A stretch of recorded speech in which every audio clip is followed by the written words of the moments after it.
சாவகச்சேரி வைத்தியசாலையின் முன்னாள் பதில் வைத்திய அத்தியட்சகர் வைத்தியர் அர்ஜுனா ராமநாதனின் சம்பள பணத்தின் மிகுதியை யாழ் மாவட்ட வைத்திய பணிப்பாளர் தர மறுப்பதாக குற்றம் சுமத்தப்பட்டுள்ளது.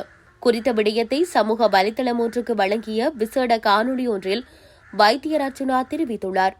இந்த நிலையில் தன்னுடைய மேலதிக கொடுப்பனவானது இன்று வரை வழங்கப்படவில்லை என்றும் அதற்கான தரவுகளை யாழ் மாவட்ட வைத்திய பணிப்பாளர் கேதீஸ்வரன் பெற்றுக்கொள்ள மறுப்பதாகவும் அர்ஜுனா குறிப்பிட்டுள்ளார். அத்தோடு தமிழ் அரசியல்வாதிகள் இருக்கும் பிரதேசங்களில் ஒருபோதும் சேவையை தொடரமாட்டேன் எனவும் அவர் தெரிவித்துள்ளார்.